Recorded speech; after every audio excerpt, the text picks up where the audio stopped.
अस्सलामु अलैकुम वरहमतुल्लाहि वबरकातुहू। अल्हम्दुलिल्लाह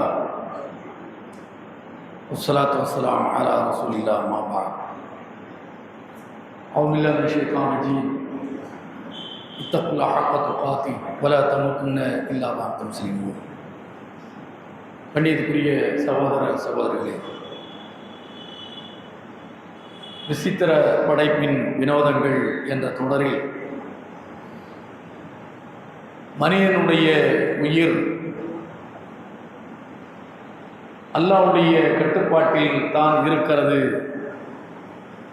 என்பதற்கு பல்வேறு சான்றுகளை நாம் கடந்த சில தினங்களாக கேட்டு வருகிறோம். இறந்து போனவனுடைய உயிரும் உயிரோடு உறங்கிக் கொண்டிருக்கின்றவனுடைய உயிரும் அல்லாஹ்வுடைய கட்டுப்பாட்டை மீறி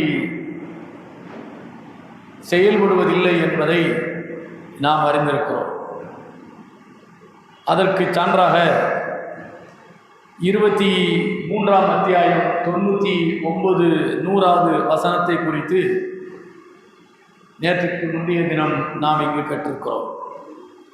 ஒரு மனிதனுக்கு மரணம் வந்துவிட்டால் அந்த மனிதன் அல்லாஹ்விடத்தில் கேட்கிறான், ரப்பிர்ஜிஊன், என்னை படைத்தவனே என்னை திரும்ப இந்த உலகத்திற்கு அனுப்பு, லஅல்லி அமல் சாலிஹன் ஃபீமா தரக்து கல்லா, நான் எதையெல்லாம் உலகில் வாழும்போது செய்யாமல் விட்டு வந்தேனோ அந்த நல்லவைகளை எல்லாம் மீண்டும் போய் திரும்ப நான் செய்துவிட்டு வருகிறேன், எனக்கு ஒரு வாய்ப்புத்தா, திரும்ப இந்த உலகத்திற்கு அனுப்பு என்று மரணம் தருவாயில் இருக்கிறவனுக்கு இனி நமக்கு மரணம்தான் என்று அவனுடைய கண்ணில் நிழலாடுகிற நேரத்தில் இப்படி அல்லாஹ்விடத்தில் கேட்பானா. நீங்கள் தான் நானும் தான். அந்த தருவாயில் அப்படி கேட்பதற்கான ஒரு சூழல் ஏற்படும். ஏன், நமக்கு தப்பிப்பதற்கு வேறு வழியே இல்லை. போலீஸ்காரனை மாட்டிக்கிட்டான், இன்னும் நான் செய்ய மாட்டேன் என்னை விட்டுருக்கோ, நான் போய் இன்னும் கரெக்டாகிடுவேன் என்று எப்படி ஒவ்வொரு மனிதனும் நெருக்கடிக்குள் மாட்டிக்கொள்கிற போது தப்பிப்பதற்கு எது கிடைக்குமோ அதை தனக்கு ஆதாரமாக எடுத்துக்கொள்வானோ, அதுபோல ஒவ்வொரு மனிதனும் அவனுக்கு மரண தருவாயில் இருக்கிற நேரத்தில் அல்லாஹ்விடத்தில் கேட்பானா, என்னை மீண்டும் உலகத்திற்கு அனுப்பு, நான் எதையெல்லாம் விட்டு வந்தேனோ அதை திரும்பவும் நான் செய்துவிட்டு வருகிறேன் என்று அல்லாஹ் கேட்பானா. கல்லா, அவன் கேட்பது உண்மையல்ல. இன்னஹா கலிமத்துன் ஹுவ காயிலுஹா, இது அவன் சொல்லக்கூடிய வெறும் வார்த்தை தான். அமின் வராஇஹிம் பர்ஸக் இலா யௌமி யுபஅஸூன். இல்லை, இவன் மரணித்து விட்டால் மரணித்ததற்கு பிறகு இவனுக்கும் இவன் உயிருக்கும் இந்த உலகத்திற்கும் இடையில் ஒரு பர்ஸக் இருக்கிறது, ஒரு திரை இருக்கிறது என்று அல்லாஹ் பர்ஸக் என்கிற வார்த்தையை பயன்படுத்துகிறார். இந்த பர்ஸக் என்பது கண்ணுக்கு புலப்படாத ஒரு திரை. பர்ஸக் என்பது கண்ணுக்கு புலப்படாத ஒரு திரை. எப்படி கண்ணுக்கு புலப்படாத ஒரு திரை? மனிதன் மரணித்தால் புதைத்து விடுகிறோம். புதைத்ததற்கு பிறகு இந்த உலகத்தோடு அவனுடைய தொடர்புகள் அத்தனையுமே என்ன, அருந்து போய் விடுகிறது, அத்து போய் விடுகிறது. அதனால தானே அவன் சேர்த்து வச்ச சொத்தையெல்லாம் நம்ம இருக்கிற உயிரோடு இருக்கிறவங்க பங்கு வச்சுக்கிறோம், எனக்கு உனக்குன்ட்டு. அவனுக்கும் இந்த உலகத்துக்கு தொடர்புன்னு சொன்னால் பங்கு வைக்க விடுவான். அவன் உடனே நிச்சயம் வாங்கி வந்துடுவான். புறா ராஸ்கல், நான் சேர்த்த சொத்தை நீங்கள் எனக்கு உனக்கு நீங்கள் பங்கு வைக்கிறதா அப்படி சொல்லி நிச்சயம் கேட்பான். அப்போ இறந்து போய்விட்டால் ஒரு மனிதனுக்குமான அந்த உயிருக்குமான இந்த உலகத்திற்குமான தொடர்பு அது அத்து போய் விடுகிறது என்பதை எல்லோருமே என்ன, இது மார்க்க அடிப்படையில் இல்லாவிட்டாலும் அல்லாஹ் சொல்லிய அடிப்படையில் இல்லாவிட்டாலும் நடைமுறையில் இதை எல்லோரும் உணர்ந்து வைத்திருக்கிறோம். அப்படிதானே இல்லையா? எல்லா மதவாதிகளும் எல்லா சித்தாந்தவாதிகளும் செத்தாச்சுன்னா முடிஞ்சு போச்சு, இந்த உலகத்துக்கு அவனுக்கு எந்த தொடர்பும் இல்லை. அல்லாஹ் அதை தான் சொல்கிறான். அமின் வராஇஹிம் பர்ஸக், அவர்களுக்கும் இந்த உலகத்திற்கும் இடையில் ஒரு பர்ஸக் இருக்கிறது, ஒரு திரை இருக்கிறது, கண்ணுக்கு புலப்படாத ஒரு திரை இருக்கிறது என்று அல்லாஹ் சொல்கிறார். இந்த பர்ஸக் என்கிற வார்த்தையை அல்லாஹ் இதே பொருளில் இறந்தவனுக்கும் இந்த உலகத்திற்கும் தெரியாத ஒரு திரையை அல்லாஹ் போட்டு வைத்ததாக சொல்கிறான். அது இறந்தவனுக்கு தெரிய வாய்ப்பில்லை. உயிரோடு இருக்கிறவனுக்கும் புதைச்சவனை பற்றி தெரிந்து கொள்வதற்கு வாய்ப்பில்லை. உயிரோடு இப்போ நாம இருக்கிறோம். என் தாப்பரை கொண்டு போய் போச்சாச்சு, என் தாயை கொண்டு போய் போச்சாச்சு, உள்ள என்ன நடக்குன்னு எனக்கு தெரியுமா? தெரியாது. சரி, அவங்களுக்கு வெளியில என்ன நடக்குன்னு ஏதாவது தெரியுமா? அதுவும் தெரியாது. அப்போ எனக்கும் தெரியாது, அவர்களுக்கும் தெரியாது. ஏன்? தெரிந்து கொள்ள முடியாத அளவுக்கு அல்லாஹ் ஒரு திரையை போட்டிருக்கிறான், ஒரு திரையை போட்டிருக்கிறான். அது எப்படிப்பட்ட திரை? அதை தெரிந்து கொள்ள முடியாத ஒரு திரை. அதை இன்னொரு இடத்துல அல்லாஹ் சொல்கிறான், சூரத் ரஹ்மான்ல, மரஜல் பஹரைன் யல்தகியான், 55ஆம் அத்தியாயம் 19, 20வது வசனத்தில் அல்லாஹ் சொல்கிறான், மரஜல் பஹரைன் யல்தகியான், சந்தித்துக் கொள்ளக்கூடிய 2 கடல்களை அல்லாஹ் அமைத்திருக்கிறான். சந்தித்துக் கொள்ளக்கூடிய 2 கடல்களை அல்லாஹ் அமைத்திருக்கிறான். பைனஹுமா பர்ஸக், அங்கே இதை பர்ஸக் என்கிற வார்த்தை எல்லாம் பயன்படுத்துகிறான். 2 கடல்களுக்கும் இடையில் பர்ஸக் இருக்கிறது, பர்ஸக் இருக்கிறது. பைனஹுமா பர்ஸகுன் லா யபகியான், 2 கடல்களும் ஒன்றை ஒன்று எல்லை மீறுவதில்லை என்று அல்லாஹ் சொல்கிறான். அப்ப 2 கடல்களுக்கு இடையில ஒரு பர்ஸக் இருக்கிறது. இறந்து போனவனுக்கும் உயிரோடு இருக்கிறவனுக்கும் இடையில ஒரு பர்ஸக் இருக்கிறது என்று அல்லாஹ் சொல்கிறான். 2 கடல்கள் சந்திக்கிற இடத்துல கண்ணுக்கு புலப்படாத ஒரு திரை இருக்கிறது. நபி அவர்களுக்கு இந்த வசனத்தை இறக்கிற காலத்தில் அந்த நபி அவர்களுக்கும் மற்ற சஹாபாக்களுக்கும் அது என்ன பர்ஸக்னு புரிந்திருக்க வாய்ப்பில்லை. கடலில் பயணித்திருந்தால் ஒரு கடலை விட்டு இன்னொரு கடலை தாண்டி அவர்களுடைய பயணம் தொடர்ந்திருக்குமானால் அந்த பர்ஸகை அவங்க என்ன செய்திருக்க முடியும், பார்த்திருக்க முடியும். கடல் பயணமே செய்யாத அந்த நபித்தோழர்களுக்கு பர்ஸகனா என்னன்னு தெரிஞ்சிருக்குமா? தெரியாது. அதை இப்போ நம்ம என்ன செய்கிறோம்? இப்போ அப்படியே நமக்கு லைவ்ல என்ன செய்றாங்க, காட்டுறாங்க. இந்த கடலுக்கும் இன்னொரு கடலுக்கும் இடையில அந்த கடல் தண்ணீர், இதனுடைய தடிமம், இதனுடைய திண்மம், இதனுடைய சுவை, இன்னொரு கடலுடைய தடிமம், அதனுடைய எடை, அதனுடைய திண்மம், அதனுடைய சுவை, 2ம் ஒன்றோடு ஒன்று கலப்பதில்லை. அது வேறாக இருக்கிறது, இது வேறாக இருக்கிறது. ஒரு கடலை தாண்டி இன்னொரு கடலுக்கு பயணிக்கிற போது எப்படியும் அந்த சங்கமிக்கிற 2 கடலையும் நீங்க போய் இந்த பக்கம் அந்த பக்கம் போட்டு நீங்க பெரிய, அதாவது கடப்பாறை வச்சு நீங்க கிண்டி விட்டாலும் ஒரு கடல் தண்ணீர் இன்னொரு கடல் தண்ணீரோடு கலப்பதில்லை. முக்கடல் சங்கமம் அப்படின்னு சொல்லி இங்க கன்னியாகுமரியில் போய் என்ன செய்யலாம், பார்க்கலாம். நம்ம கோயில் உள்ளவங்களுக்கு கொடுத்து வச்ச ஒரு வாய்ப்பு அது. 3 கடல்கள் என்ன செய்கிறது, சங்கமிக்கிறது. இந்து மகா கடல், வங்காள விரிகுடா, அரபிக்கடல், 3மே என்ன செய்கிறது, சங்கமிக்கிறது. 3 கடல் சங்கமிக்கிற அந்த இடத்துல போய் பார்த்தீங்கன்னு வைங்க, இந்த தண்ணீர் அந்த தண்ணீரோடு, அந்த தண்ணீர் இந்த தண்ணீரோடு என்ன செய்யறது இல்லை, கலப்பதில்லை. 2 தண்ணீர் தான், அதுவும் தண்ணீர் இதுவும் தண்ணீர் தான். எந்த தண்ணீரும் எந்த தண்ணீரோடு கலப்பதில்லை. அப்ப ஏன் கலக்கிறது இல்லை? கலக்காமல் இருப்பதற்கு அல்லாஹ் கண்ணுக்கு தெரியாத ஒரு திரையை ஏற்படுத்தி வைத்திருக்கிறார். கண்ணுக்கு தெரியாத ஒரு திரையை ஏற்படுத்தி வைத்திருக்கிறார். உலகத்தில் மொத்த, அதாவது பூமியில 4இல் 3 பங்கு கடல் தான். 4இல் 3 பங்கு கடல் தான். பெண்ணம்பெரும் கடல் 7 என்று சொல்றாங்க. அந்தந்த நாட்டுக்குள்ள சில குட்டி குட்டி கடல் இருக்கிறது. அதாவது செங்கடல், சாக்கடல், இதெல்லாமே குட்டி குட்டி கடல். பாக்கநீர், ஜலசந்தி, இதெல்லாம் குட்டி குட்டி கடல். அது காலப்போக்கில் என்ன, அது தனியாக திட்டாக இடையில உருவாகி அது ஒரு சின்ன குட்டி கடலாக அது என்ன செய்து மாறி இருக்கிறது. ஆனால் மிகப்பெரிய கடலாக உலகத்திலே மொத்தம் 7 கடல்கள் இருக்கிறது. அந்த 7 கடலுடைய தண்ணீரும் மற்ற தண்ணீரோடு கலப்பதில்லை. ஒரு கடலுக்கும் இன்னொரு கடலுக்கும் இடையில ஒரு திரை இருக்கிறது. அது என்ன திரைன்னு சொல்லி நீங்க விலைக்கு பார்த்தீங்கன்னா ஒன்றும் தெரியாது. அவ்வளவு போக வேண்டிய தேவையில்லை. ஒரு வாளி தண்ணீர் எடுத்துக்கிட்டு ஒரு 50 மில்லி எண்ணெய் அதில் விட்டு பாருங்க. இதுவும் திரவம் தான், அதுவும் திரவம் தான். ரெண்டையும் நீங்க அப்படியே ஆட்டி பாருங்க. தண்ணி வேற எண்ணெய் வேற என்ன செய்யும், மேற்கத்தான் செய்யும். இது வேற அது வேற தனியாக தான் என்ன செய்யும் இருக்கும். ஆனால் இதனுடைய திண்மம் என்ன, கொஞ்சம் அதிகமாக இருக்கும். அந்த தண்ணீருடைய திண்மம் கொஞ்சம் குறைவாக இருக்கும். அப்போ இந்த 2ம் ஒன்றோடு ஒன்று கலப்பதில்லை. இப்படித்தான் அல்ல ஒவ்வொரு தண்ணீரை, ஒவ்வொரு கடல் நீரையும் அல்ல வைத்திருக்கிறான். ஒன்றோடு ஒன்று கலக்காமல் இருப்பதற்கு உங்களுடைய ஆய்வுக்கு புலப்படாத, அது என்னத்தை கொண்டு நீங்க ஆய்வு செஞ்சாலும் சரி, இந்த நூற்றாண்டு வரை அது என்ன திரை என்று என்ன செய்ய முடியல, கண்டுபிடிக்க முடியல. இதை ஆய்வு செய்தவர்கள் எல்லாம் என்ன, இறை மறுப்பாளர்களாக இருந்தவர்கள் இஸ்லாத்தை ஏற்றுக்கொண்டிருக்கிறார்கள். மாரிஸ் புகைல் என்கிற ஒரு பிரெஞ்சு கடல் ஆய்வாளர் இதை பார்த்தே அவர் என்ன செய்தாரு, குர்ஆன் சொல்வது இன்றைக்கோ சொன்னது உண்மைதான், அது சரியான இறை வேதம் தான் என்று சொல்லி இஸ்லாத்தை ஏற்றுக்கொண்ட வரலாறுலாம் என்ன செய்து இருக்கிறது. அப்ப இந்த அளவுக்கு 1450 ஆண்டுகளுக்கு முன்னர் இரு கடல்கள் சங்கமிக்கிற இடத்தில் மறைமுகமான கண்ணுக்கு புலப்படாத ஒரு திரை இருக்கிறது என்று அல்லாஹ் சொல்லலாம். என்ன அர்த்தம்? அந்த தண்ணீர் இந்த தண்ணீருக்கு வருவதில்லை, இந்த தண்ணீர் அந்த தண்ணீருக்கு போறதில்லை, ஒன்று ஒன்றை மீறுவதில்லை. பைனஹுமா பர்ஸகுல் லா யப்கியான், ஒன்றை ஒன்று எல்லை மீறுவதில்லை என்று அல்லாஹ் சொல். எல்லை மீறாமல் இருப்பதற்கு கோட்டை சுவரை போன்று அல்லாஹ் இந்த சுவரை ஏற்படுத்தி வைத்திருக்கிறார். கோட்டை சுவரை போன்று அல்லாஹ் இந்த சுவரை 2 நீர்களுக்கும் இடையில், கடல்களுக்கு இடையில் அல்லாஹ் ஏற்படுத்தி வைத்திருக்கிறார். அது மாதிரி ஒரு சுவரை இறந்த உயிருக்கும் உயிரோடு இருக்கிறவனுக்கும் இடையில் அல்லாஹ் ஏற்படுத்தி வைத்திருக்கிறார். அப்போ அந்த இறந்து போன உயிர் அந்த கோட்டை சுவரை தாண்டி என்ன செய்ய முடியாது? வெளியே வரவே முடியாது, தப்பிக்கவே முடியாது. இதுல இருந்து என்ன தெரியுது?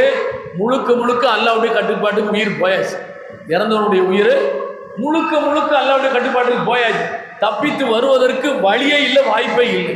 வழியே இல்லை, வாய்ப்பே இல்லை என்பதை உறுதியாக சொல்வதற்குத்தான் அல்லாஹ் இந்த வசனத்தில் என்ன செய்கிறான்? அமி வராயின் பர்ஸக் இலா யௌமி யுபாஸுன். எதுவரைக்கும் அந்த பர்ஸக் இருக்கிறது, கண்ணுக்கு புறப்படாத திரை இருக்கிறது, அவர்கள் எழுப்பப்படும் நாள் வரை மொத்த மனிதனும், புதைக்கப்பட்ட மொத்த மனிதனும் நாளைக்கு அல்லாஹ் என்ன செய்வான்? எல்லோரும் என்ன செய்வான்? புதைகுழியில இருந்து எழுப்புவான். எழுப்பப்படுற நாள் வரைக்கும் அவங்க வெளியே வரவே முடியும். எழுப்பும் போது எல்லாரும் என்ன செய்வாங்க? அமீனல் அஜிதாசி இலா ரப்பிஹிம் யன்சிலூன், புதைகுழியிலிருந்து தங்களுடைய ரப்பை நோக்கி என்ன செய்வாங்க? புத்தீசல்கள் புதர்களில் இருந்து கிளம்பி போவதை போல எல்லா உயிர்களும் எழுந்து அல்லாஹ்வை நோக்கி என்ன செய்யும்? போகும். அப்பதான் அது வரைக்கும் அவங்க என்ன செய்வாங்க? உள்ளே தான் கிடப்பாங்க, எல்லை மீறி வெளியே வரவே முடியாது என்பதை இந்த வசனமுக்கு சுட்டி காட்டுகிறார்.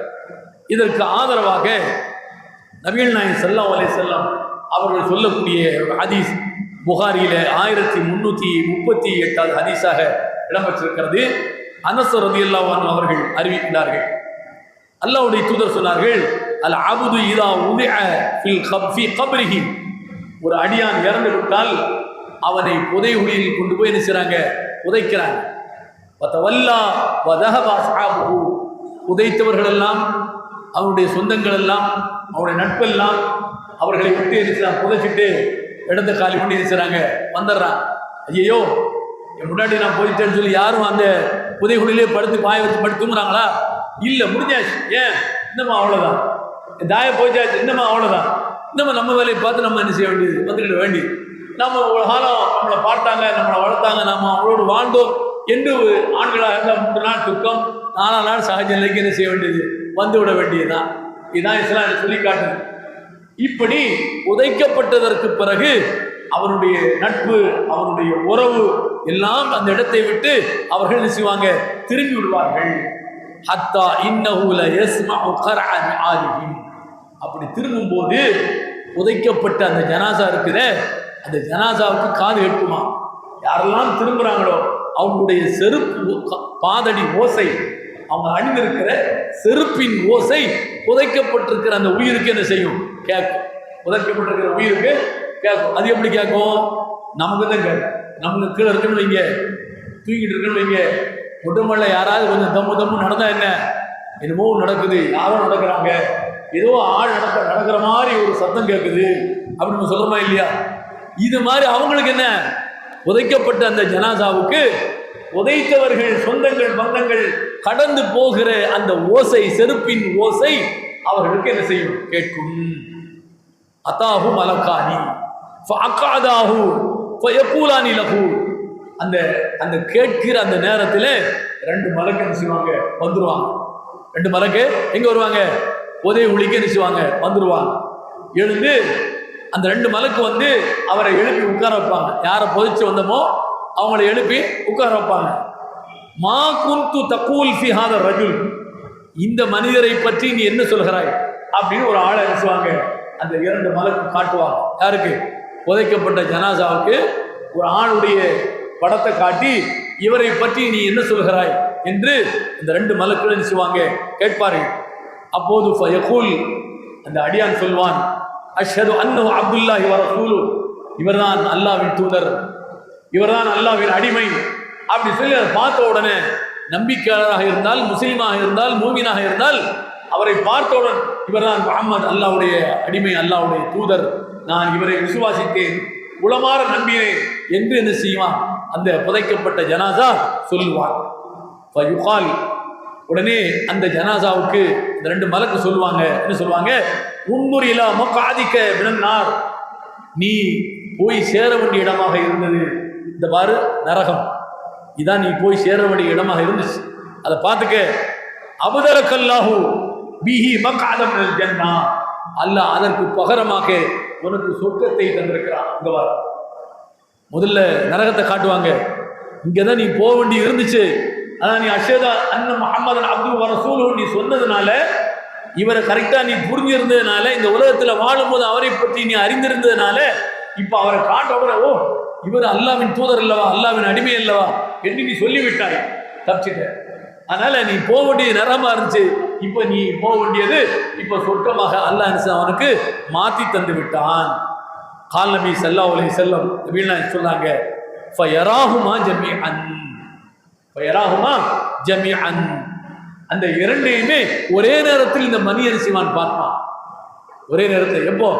எல்லாரும் போயிச்சு வந்த உடனே சொர்க்கத்தையும் பார்க்கிறான், நரகத்தையும் பார்க்கிறான், ரெண்டையும் பார்க்கிறான், ரெண்டையும் தான் காட்டுறாங்க, ரெண்டையும் பார்க்கிறான். நபீனா சொல்றாங்க, அம்மல் காஃபிர் அவில் முனாஃபிக், இது முஸ்லிம் அல்லாத நம்பிக்கை இல்லாதவனாக இறை மறுப்பாளனாக நயவஞ்சகனாக இருந்தால் அவனிடத்தில் இதே மாதிரி மாத்தக்கூலோ பிஹாத ரஜுல், இந்த மனிதனை பற்றி நீ என்ன சொல்கிறாய் என்று அந்த 2 மலக்குகள் என்ன செய்வாங்க? அதே மனிதனை எழுப்பி உட்கார வைத்து, புதைகுழியில் அடக்கப்பட்ட இந்த காஃபிரை முனாஃபிக்கை எழுப்பி உட்கார வைத்து, இவரை பற்றி என்ன சொல்கிறாய் என்று கேட்கிற போது அவன் சொல்லுவான், லாதிரி குன்ட் அக்குல் மாயக்குல் நாஸ், எனக்கு ஒன்றும் தெரியாது, மக்கள் எல்லாம் பேசிக்கொண்டார்கள், அப்படிலாம் ஒன்றும் கிடையாது, அவரெல்லாம் அப்படிலாம் ஒன்றும் கிடையாது, அதைத்தான் நானும் சொல்லிக்கிட்டு இருந்தேன் என்று என்ன செய்வான்? பதில் சொல்வான். அப்படி சொல்லும்போது அந்த மனிதனுக்கு, அந்த காபிற்கு நயவஞ்சகன் சொல்லப்படும், லா தரைத்த வலா தலைத்த, நீ இவரை பற்றி நீ தெரிந்து கொள்ளவில்லை, நீ இவரை பற்றி நீ தெரிந்து கொள்ளவில்லை, இவரை அறிந்து கொள்ளவில்லை, அதற்காக எந்த முயற்சியும் எடுக்கவில்லை என்று சொல்லிவிட்டு, சும்மா யூரபு மித்ரகத்தின் ஹதீத் வர்பத்தம் பையன உதனைஹி, பிறகு அந்த மனிதனை ஒரு சம்மட்டியால் 2 காதுகளுக்கு மத்தியில் ஓங்கி ஒரு அடி அவனுக்கு கொடுக்கப்படும். எந்த மனிதனுக்கு? இந்த காபிராக முனாஃபிக்காக இருந்தவனுக்கு ஓங்கி ஒற்றை அடி கொடுக்கப்படும். அப்படி கொடுக்கும்போது கடுமையான ஒரு சப்தம் போடுவான். ஏன்? ஒரு அடி திடீர்னு ஒரு மனிதன் ஓங்கி அடித்தா நம்ம எப்படி போடுவோம்? ஐயோ அப்படி சத்தம் போடுமா இல்லையா?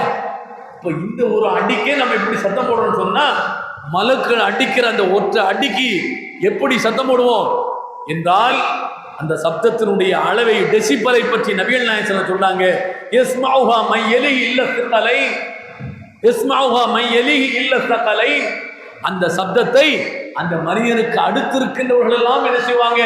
கேட்பார்கள். மனித ஜின் இனத்தை தவிர, மனித ஜின் இனத்தை தவிர, அந்த அந்த புதைகுழியில் அடக்கப்பட்ட அடி வாங்கக்கூடிய அந்த மனிதனுக்கு அடுத்திருக்கிற மற்ற எல்லா உயிரினங்களும் அந்த சப்தத்தை கேட்கும். மனிதனுக்கு அந்த சத்தம் கேட்காது, ஜின்களுக்கு அந்த சத்தம் கேட்காது. அது எப்படி மற்ற எல்லா உயிரினங்களுக்கும் கேட்கும்? அது நீங்க நடைமுறையில் பார்த்துருக்கீங்களா என்னன்னு தெரியல.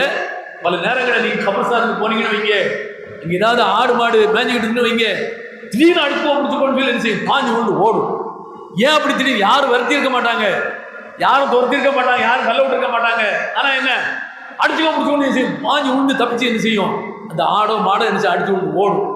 ஓடுதுன்னா அங்க ஏதோ ஒன்று நடக்குது, அந்த புதைகுழிக்குள்ள ஏதோ நடக்குது. அந்த அங்கு நடப்பது அவைகளுடைய காதுகளுக்கு கேட்கிறது. ஏன் அவைகளுடைய காதுகள் கேட்கணும்? மனித காதுகள் கேட்ட என்ன? அவைகள் காதுக்கு கேட்டா அது வாயத்தோடு சொல்ல, இங்க உள்ள என்னமோ நடக்குது, உள்ள என்னமோ நடக்குதுன்னு சொல்லி அது சொல்லுமா? சொல்லாது. அதனால் அல்லாஹ் என்ன செய்கிறான்? இவனுக்கு கேட்டா இவன் சொல்லிடுவான். இவன் சொல்லாம இந்த உலகத்தில் வைத்துத்தான் இவன் என்ன செய்யணும்? சோதித்து பார்க்க வேண்டும். என்ன செய்வான்? 65 வயசா, 64 வயசு வரைக்கும் எல்லா அயோக்கியத்தனத்தையும் பண்ணிட்டு 65 வயசுல என்ன செய்வான்? அச்சக்கம் புத்துக்கோன்னு சொல்லி என்ன செய்யறது? இவன் அல்லாஹ்வுக்கு நல்லவனா என்ன செய்வான்? ஆயிடுவான். இருக்கா இல்லையா? அப்படித்தானே உலகத்தில் எல்லாமே நடக்கு. பண்ற தப்பையெல்லாம் பண்ணிட்டு கடைசியில் துராப் தைக்காத பாத்தியா வந்துச்சுன்னா நேர துராப் தைக்க நம்ம என்ன செய்வாரு? துராப் தைக்கலாம் சொர்க்கத்துக்கு கொண்டு வருவாரு. முடிஞ்சு போச்சு. அந்த ஒரு வருஷம் போன வருஷம் ஓதுற பாத்தியாவுக்கும் இந்த வருஷம் ஓதுற பாத்தியாவுக்கு இடையில பண்ண அயக்குத்தனத்துக்கு எல்லாம் மறு வருஷம் செய்கிற அந்த பாத்தியா என்ன ஈடாயிடும். அப்படிதான் மனிதனுடைய இயல்பு இருக்கிறது. அப்ப இப்படி இருக்கக்கூடாது என்பதற்காகத்தான் ஜின் மனித இனத்தை தவிர மற்ற எல்லா எந்த உயிரினம், எந்த கால்நடை, எந்த உயிரினம் அந்த கபரில் இருந்தாலும் அவைகளுக்கு அந்த சப்தம் கேட்கும். அவன் போடுற சப்தம் அந்த அளவுக்கு ஓச்சமாக சப்தமாக இருக்கும் என்று நபிகள் நாயகம் ஸல்லல்லாஹு அலைஹி வஸல்லம் சொல்லி காட்டுறாங்க. இதையா சொல்றாங்க, உண்மையிலேயே அடக்கப்பட்ட அந்த மனித உயிர் வெளியே தப்பிச்சு அடிச்சுக்கோ பிடிச்சுக்கோன்னு சொல்லி ஓடி வர வேண்டிய ஒரு சூழல் இருந்திருந்தால் உதயகுழியை பொழந்து கொண்டு வெளியே வரலாமா இல்லையா? ஆனால் வர முடியாது. அங்கேதான் அல்லாஹ்வுடைய கட்டுப்பாட்டை மீறி வெளியே துளியும் கூட என்ன மயிரளவு கூட சென்ற வெளியே வர முடியாது. அந்த அளவுக்கு மிக கடினமான கட்டுப்பாட்டுக்குள் மனித உயிர் மாட்டிக்கொள்ளும், மனித உயிர் மாட்டிக்கொள்ளும் என்பதை இந்த ஹதீஸ் நமக்கு சுட்டி காட்டுகிறது. இன்ஷா அல்லாஹ் நாளை